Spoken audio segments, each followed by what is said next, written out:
السلام عليكم يا شباب، ازيكم عاملين ايه؟ يا رب دايما تكونوا بخير. جالك قلب اخوك فيديو جديد عن طريقة فك حظر ارقام الواتساب. زي طبعا ما انت شفت في وصف الفيديو، علمك تقدر تفك رقمك بكل سهولة. رقمك محظور مشدد، تمام؟ فتابع الفيديو هعرفك تفك الرقم، اذا كان تاك عادي او مشدد او اي حاجة. تمام، هقولك كل حاجة في الفيديو، انواع الحظر. تمام، فانت تابع الفيديو لحد الاخر عشان تعرف تفك رقم كويس. تعرف لو انت مبتعرفش تحظر وكده، اعلمك كل حاجة دلوقتي. تمام تمام يا قلب اخوك، انا مش طالب منك غير انك تقدرني، تنزل تعمل اشتراك للقناة، تفعل زر الجرس عشان يوصلك كل جديد من الفيديوهات الجاية، وتخش اشترك في قناة التليجرام وتعمل لايك للفيديو وكومنت جميل. مش طالب منك اكتر من كده يعني، ولا هتروح تعمل لي حاجة ولا الكلام ده كله. اشترك بس وخلاص، تقدرني وتكمل الفيديو لحد الاخر عشان تعرف وتفهم كويس. تمام يا قلبي؟ تمام. دلوقتي الحظر طبعا انواع. في الحظر اللي هو بيقولك ايه، رسايل انك ارسلت رسالة مزعجة والكلام ده كله. طب ايه هو الرسائل المزعجة ده؟ مثلا لو انت فاتح متجر، في ناس دلوقتي معظمها بتطير. الرسالة المزعجة دي بتكون حد طيرهم، اول ما تبعت رسالة الرقم بتاعك بيطير. طب ده ايه؟ ده انتهاك عادي، ده بيتفك في حوالي ساعة. في اللي هو إعادة توجيه، ده بيتفك في خلال دقايق. تمام، بتكون هي رسالة مزعجة بس في فرق بينهم. تمام، هقول لك برضو دلوقتي الرد بتاع ده والرد بتاع ده. يعني مثلا خش كده على الجيميل، كان في رقم فكه من امبارح تقريبا، اللي هو الرسالة المزعجة ده، واتفك بعدها بساعة. فاوريك بس الرد اصلا بيكون بتاعها ازاي. ده برضو الرد ده بيتفك خلال 3 ساعات او ساعتين.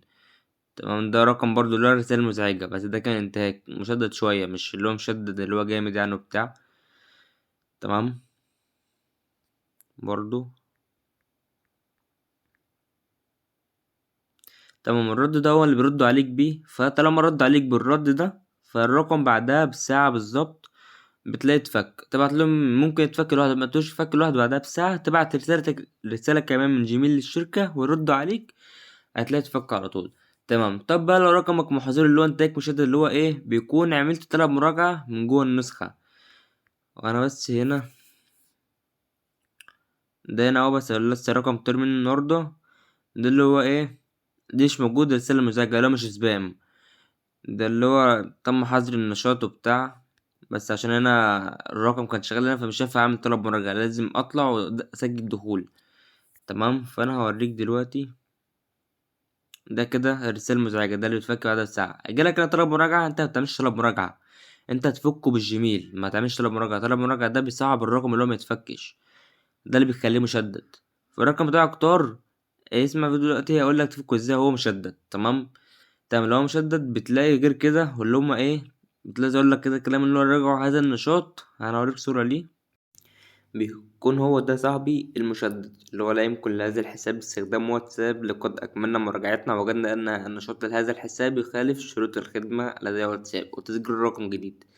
ده اللي بيكون المشدد. فأعرفك برضه دلوقتي تفكه ازاي. تمام، تخش بقى على ده طبعا مدير الملفات اللي هو العادي، سيبلك برضه في وصف الفيديو. خش كده، ننزل تحت كده يا صاحبي، فين البند الفك قصدي، هو ده. تمام، لو كود فك، كود انكسر فك حظر انتهاك مشدد. تمام تمام. صعب تخش كده على الكود، هتلاقي هنا جالك ايه، الكود قلب، لو ضغط عليه. تمام، النص. تمام، هنا تفك رقمك يا قلبي حتى لو طاير. ايه اهم حاجة، لو رقمك طاير مشدد اسمع الفيديو لحد الاخر. تمام، عندك هنا ده الجيميلات، ده كده الموضوع، وادي ده الكود طبعا من غير رقم وكل حاجة. وده الرد، ده بيكون فيه الرقم. تمام، فدلوقتي ده الرقم اللي طاير، والرقم ده طاير مشدد. ناخده كده كوبي، نخش في الواتساب.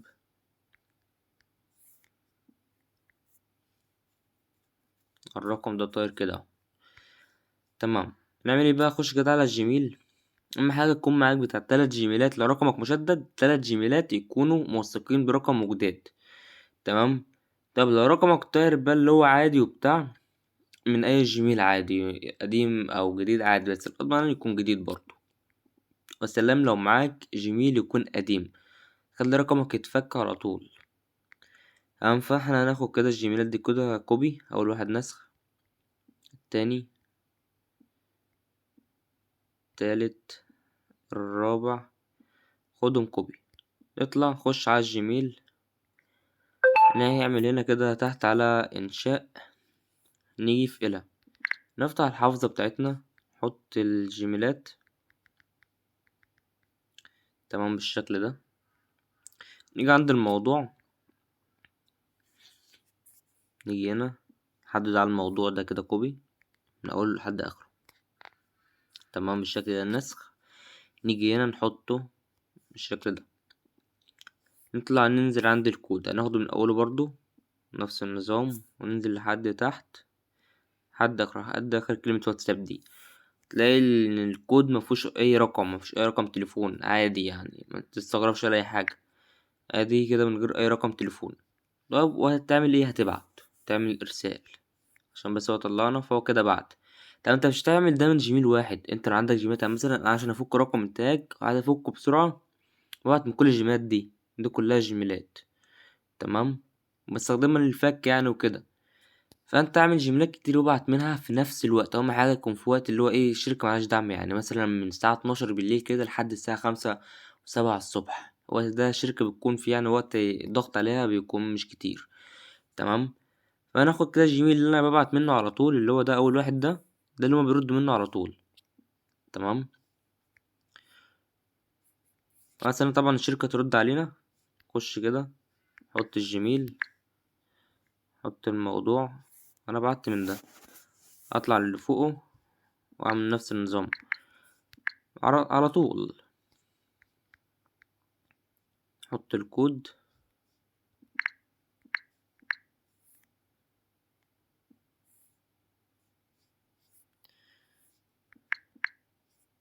نيجي عند الشركة الإلكترونية، حط الكود الايه الكبير.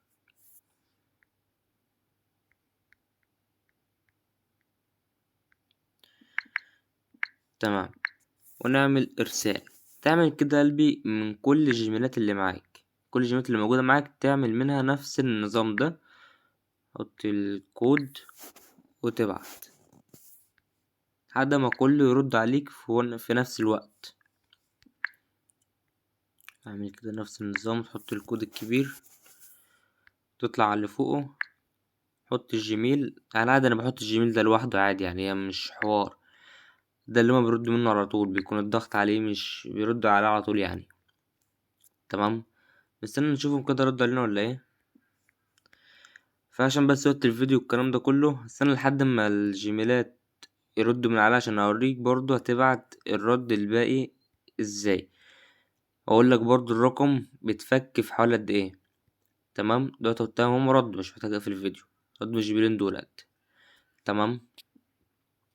تمام، هنطلع كده بقى على الملف، نيجي عند الكود، الرد اللي هو الرد، لحد عليه من اوله لحد اخر الرقم كده بالشكل ده، وناخده نسخ.